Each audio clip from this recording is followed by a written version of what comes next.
আসসালামু আলাইকুম। চাঁদপুর কোচা কল্পনা হাসার পক্ষ থেকে শুভেচ্ছা অভিনন্দন। আশা করি আল্লাহর রহমতে আপনারা ভালো আছেন।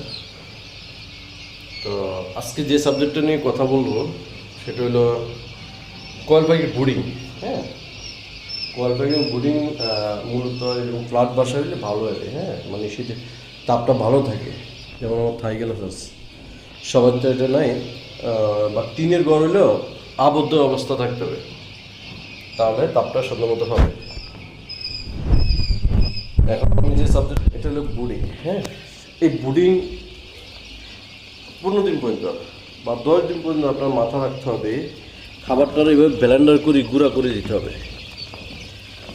কেননা এই পাখিগুলো একবারে ছোট, ওরা পুরোপুরি খাইতে পারে না গোড়া পায় খাবারটা, ওরা কিন্তু চাবাই খাইতে পারে না, যার কারণে ব্লেন্ডার করে 10 দিন পর্যন্ত দিতে হবে।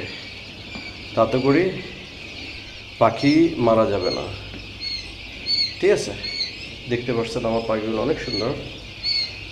হ্যাঁ, যদি কারো পাখি লাগে আপনারা যোগাযোগ করবেন, এখানে বিভিন্ন বয়সে পাখি বিক্রি করা হয় সুলভ মূল্যে। আর আরেকটা বিষয় হলো, এই যে এটার মাঝে এটা অনেকে মার্বেল দেয়।